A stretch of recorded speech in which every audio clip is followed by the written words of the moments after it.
पक्षीपुर जंगल में सब कुछ ठीक ही चल रहा था। तमाम पक्षी काफी ज्यादा खुश थे और उन्हें किसी भी चीज की तकलीफ नहीं थी। मीनू चिड़िया अपने घर में सुकून से रह रही थी और जंगल के बाकी पक्षी भी अपने अपने घरों में सुकून से रह रहे थे।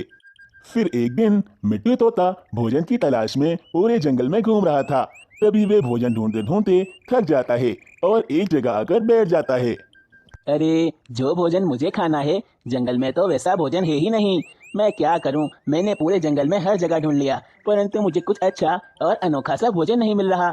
हर जगह वही फल, गंदम के दाने और सब्जियां वगैरह हैं। मैं तो ये सब कुछ खा खा कर अब थक गया हूँ। मैं चाहता हूँ कि मैं कुछ कुछ नया ट्राई करूँ, जिसे खाकर मुझे मजा ही आ जाए। तभी मिट्टू तोता अपने आसपास इधर उधर देखने लगता है ताकि वो कोई अच्छा भोजन ढूंढ पाए और उसे खा सके। तभी मिट्टू तोते की नजर जमीन पर रहने वाले एक कीड़े पर पड़ती है। वे उस कीड़े को देखकर सोचता है। ये कीड़ा तो बहुत ज्यादा स्वादिष्ट लग रहा है। मैंने इससे पहले कोई भी कीड़ा नहीं खाया है, तो क्यों ना आज मैं इस कीड़े को ही खा के देखूं। अरे, ये तोता मुझे ऐसे क्यों देख रहा है, जैसे ये मुझे खाना चाहता हो। ये तो मेरे पास ही आ रहा है, लगता है आज तो मुझे खा के रहेगा। इसने मुझे ताड़ लिया है। अरे, कोई बचाओ मुझे। फिर देरी किस बात की थी। मिट्टू तोते ने उस कीड़े को वहीं पर मारा और उसे मारकर वे बड़े मजे ले लेकर खाने लगा। उस कीड़े को खाने के बाद तो जैसे मिट्टू तोते को मजा ही आ गया था। उसे ऐसा लग रहा था जैसे उसने इससे ज्यादा स्वादिष्ट चीज पहले पूरी जिंदगी में खाई ही नहीं। अरे वाह, ये कीड़ा कितना ज्यादा स्वादिष्ट है। आज तो मजा ही आ गया। मैंने इससे पहले इतना ज्यादा स्वादिष्ट कुछ नहीं खाया है। अरे, क्या रखा है? ये सड़ा हुआ गंदम का दाना और फल वगैरह खाने में। खाना है तो कीड़े मार मार कर खाओ। ये कितने ज्यादा स्वादिष्ट होते हैं, मुझे आज समझ में आया है। फिर क्या था, मिट्टू तोती को तो जैसे कीड़े खाने का शौक ही लग गया था। वे खुद तो कीड़े खाता ही था और अब तो दूसरे पक्षियों को भी जाके कहता था कि वे भी कीड़े मार मार कर खाएं। अरे बिरजू, तो मेरी बात सुनो। क्या तुमने कभी कोई कीड़ा मारकर खाया है? अरे नहीं, ये तुम कैसी बात कर रहे हो? मैं क्यों कीड़े मार कर खाऊं? जंगल में और साफ सुथरा भोजन नहीं बचा है क्या, जो मैं कीड़े खाऊंगा? अरे नहीं नहीं बुद्धू, तुम्हें यही तो पता नहीं है। कीड़े के अंदर जो स्वाद है वे जंगल के किसी भोजन में भी नहीं है। तुम एक बार मेरे साथ चलो, मैं तुम्हें कीड़ा मार के खिलाता हूँ। देखना, तुम मुझे शाबाशी दोगे। अरे मिट्टू, तुमने कीड़ा मार कर खाया? क्यों अपनी सेहत के साथ खेल रहे हो? तुम्हें कोई बीमारी बीमारी लग जाएगी। अरे नहीं नहीं बिरजू, इस कीड़े खाने से कोई बीमारी नहीं लगती। मैं तो पिछले पूरे 1 महीने से कीड़े मार मार कर ही खा रहा हूँ। और पूछो मत, ये कितने ज्यादा स्वादिष्ट होते हैं। एक बार खाकर तो मजा ही आ जाता है। अच्छा, तुम इतना कह रहे हो कि कीड़े इतने ज्यादा स्वादिष्ट होते हैं और तुम उनको खाते हो तो तुम बीमार भी नहीं होते। तो फिर ठीक है, मैं भी तुम्हारे साथ चलता हूँ। अरे हाँ हाँ हाँ हाँ, ठीक है, तुम मेरे साथ चलो। फिर क्या था, मिट्टू तोता अपने साथ बिरजू तोते को लेकर उस जगह पर आ जाता है जहाँ से वे कीड़े पकड़ पकड़ कर बड़े मजे ले लेकर उनको खाता था। अरे बिरजू, ये देखो कितने ज्यादा स्वादिष्ट स्वादिष्ट कीड़े हैं। चलो अब शुरू हो जाओ, फटाफट एक कीड़ा मारकर खाकर देखो, तुम्हें बहुत मजा आएगा। अच्छा ठीक है, मैं एक कीड़ा मारकर खा के देखता हूँ। फिर बिरजू तोता भी एक कीड़े को मारता है और उसे खाने लगता है। बिरजू तोते को भी उस कीड़े का स्वाद बहुत ज्यादा पसंद आता है। अरे वाह मिठू, मुझे तो यकीन ही नहीं हो रहा कि ये कीड़ा है या कोई स्वादिष्ट व्यंजन है। इतना ज्यादा मजेदार ये कैसे हो सकता है? अरे यही तो कमाल है इन कीड़ों का। एक बार जो खाता है वे खाता ही रह जाता है। बिरजू तोता और मिट्टू तोता अब तो कीड़े खाने में लग गए थे। वे रोजाना उस जगह पर आते और मजे ले लेकर कीड़े खाने लगते। उन दोनों को तो जैसे कीड़े खाने की आदत सी लग गई थी। फिर ऐसे ही बिरजू तोते और मिट्टू तोते की देखा देखी जंगल के तमाम पक्षी भी कीड़े खाने लगे। अब तो जंगल का हर एक पक्षी कीड़ों को मारता और उन्हें मजे ले लेकर खाने लगता। जैसे जंगल के तमाम पक्षियों का भोजन सिर्फ कीड़े ही रह गए थे। पूरे जंगल में अब सिर्फ मीनू चिड़िया ही वाहिद पक्षी थी जो कि कीड़े खाना पसंद नहीं करती थी। अरे, ये क्या हो गया है जंगल के पक्षियों को? ये बिला वजह कीड़ों को मार मार कर उन्हें खा रहे हैं। ऐसा लग रहा है कि हमारे जंगल में भोजन बचा ही नहीं है, जो इन्हें कीड़े खाने की नौबत आ गई है। शायद ये लोग जानते नहीं हैं कि ये कीड़ों का भोजन इनके लिए कितना ज्यादा खतरनाक है। ये सेहत के लिए बहुत बुरा है, क्योंकि इन्हें खाने से हमें बहुत ज्यादा बीमारी हो सकती है। परंतु शायद ये बात जंगल के पक्षी नहीं जानते। मुझे कुछ ना कुछ करना होगा अपने जंगल के पक्षियों के लिए, वरना ये सब बहुत ज्यादा बीमार हो जाएंगे। चलो मैं एक काम करती हूँ, मैं जंगल के तोते महाराज के पास जाती हूँ और उनसे शिकायत करती हूँ कि ये आपके जंगल के पक्षी आखिर क्या कर रहे हैं। फिर क्या था, मीनू चिड़िया ऐसा सोचती है और फिर फौरन से वे जंगल के तोते महाराज के पास पहुंचती है। परंतु वे क्या देखती है कि जंगल के तोते महाराज भी कीड़ों को मार मार कर मजे ले लेकर उन्हें खा रहे हैं। अरे महाराज, आप भी इन कीड़ों को मार मार कर खा रहे हैं। क्या हमारे जंगल में भोजन की कमी हो गई है जो आप लोग इन कीड़ों को मार मार कर खा रहे हैं? क्या आप जानते भी हैं इन कीड़ों को मार कर खाने से आपको कितनी बीमारियां लग सकती हैं?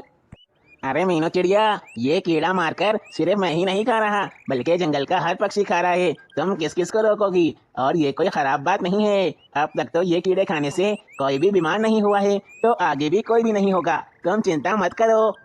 अरे तोते महाराज, आप समझ नहीं रहे हैं। अगर आप ये खाना चाहते ही थे तो पहले वैद्य जी को बुलाकर उनसे पूछ तो लेते कि ये ठीक है या फिर नहीं। अरे मीनू चिड़िया, ये कीड़े इतने ज्यादा स्वादिष्ट हैं कि ये कुछ पूछने का वक्त ही नहीं देते।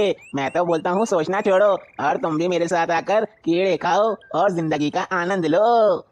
मीनू चिड़िया अब बहुत ज्यादा चिंतित हो गई थी कि जब जंगल के तोते महाराज ही कीड़ों को मार मार कर खा रहे हैं तो फिर जंगल के दूसरे पक्षी आखिर कैसे रुकेंगे। मीनू चिड़िया अपने जंगल के ऐसे हालात देखकर बहुत ज्यादा उदास थी। मीनू चिड़िया आखिर क्या करती, वे अपने घर पर आ जाती है।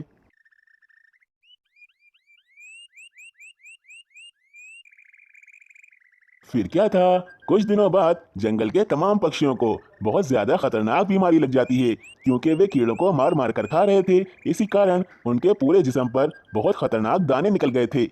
जंगल का हर एक पक्षी अब बहुत ज्यादा परेशान था कि आखिर उन्हें ये दाने कैसे निकल गए। उन्हें अपने किए पर अब पछतावा हो रहा था, परंतु अब वे क्या कर सकते थे। अरे मिठू, ये सब तुम्हारी वजह से हुआ है। अगर तुम मुझे उस दिन कीड़े खाने का ना कहते तो मैं आज ये कीड़े नहीं खाता और ना ही मुझे ऐसे खतरनाक दाने निकलते। इसमें बहुत ज्यादा खुजली और जलन हो रही है। अरे बिरजू, तुम मुझ पर ज्यादा हार्ड मत हो। देखो, मैं अपनी गलती की सजा खुद भुगत रहा हूँ। मेरे पूरे जिस्म पर ये इतने मोटे मोटे दाने निकल गए हैं, मुझे बहुत जलन हो रही है। पूरे जंगल में हर पक्षी के वे मोटे मोटे और लाल दाने निकल चुके थे। यहाँ तक कि जंगल के तोते महाराज भी इस वबा से नहीं बच पाए थे, उन्हें भी हर जगह दाने निकल चुके थे। परंतु अब मीनू चिड़िया ही सिर्फ एक पक्षी थी जो कि इस बीमारी से अभी तक बची हुई थी। अरे, मैंने इन जंगल के तमाम पक्षियों को और तो और जंगल के तोते महाराज को भी बहुत समझाया था, परंतु ये मेरी बात नहीं माने। अब देखो, इन्हें कितनी ज्यादा बुरी बीमारी लग गई है। परंतु मैं अपने जंगल के पक्षियों को ऐसे ही मरता हुआ नहीं छोड़ सकती। मैं उनकी मदद जरूर करूंगी। मैं अभी वैद्य जी के पास जाती हूँ और उनसे पूछती हूँ कि आखिर इस बीमारी का इलाज है क्या। फिर क्या था, मीनू चिड़िया फौरन से वैद्य जी के पास पहुंचती है और उनसे पूछने लगती है कि इस बीमारी का इलाज आखिर क्या है। अरे वैद्य जी, आपने देखा ना हमारी जंगल के हालात कितने ज्यादा बुरे हो चुके हैं। जंगल का हर पक्षी बीमार हो गया है और उन्हें इतने मोटे मोटे दाने निकल चुके हैं। अरे हाँ मीनू चिड़िया, मैं जानता हूँ ये एक अलग टाइप का इन्फेक्शन है जो कि जंगल के जहरीले कीड़े खाने की वजह से हुआ है। पहले तो इन कीड़ों को खाने से बहुत ज़्यादा मज़ा आता है क्योंकि इनका मांस बहुत ज़्यादा स्वादिष्ट होता है, परंतु आखिर में आकर सबको ऐसी बीमारी लग जाती है। परंतु तुम मुझे समझदार लग रही हो, तुमने शायद इन कीड़ों को नहीं खाया है, तभी तो अभी तक तुम इस बीमारी से बची हुई हो। जी वैद्य जी, मैंने एक कीड़ा भी नहीं खाया क्योंकि मुझे लगा ही था कि इन्हें खाने से बीमारी ही होगी। परंतु अब आप बताइए ना कि इस बीमारी का इलाज आखिर क्या है।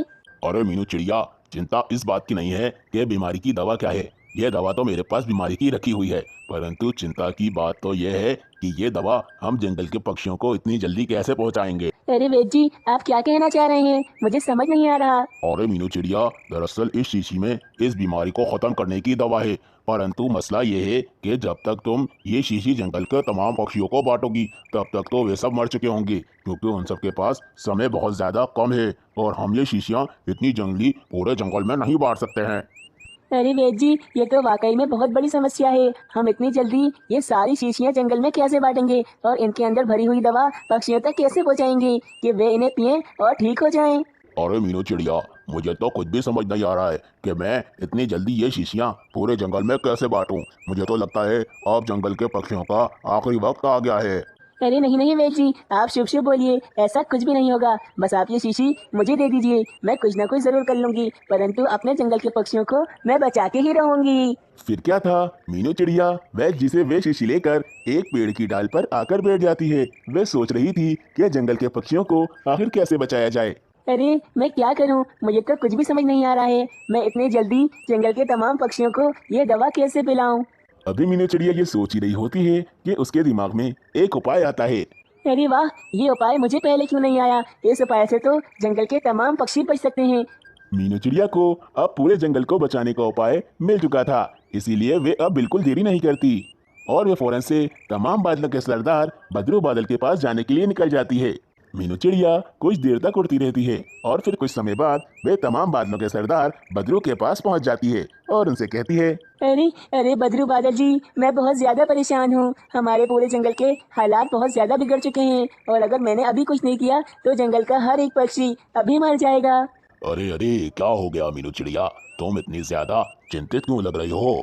अरे बद्रू सरदार, बात ही चिंता करने वाली है। जंगल के तमाम पक्षियों ने कुछ जहरीले कीड़े खा लिए हैं, जिसकी वजह से वे बहुत ज्यादा बीमार हो गए हैं। वे किसी भी समय मर सकते हैं।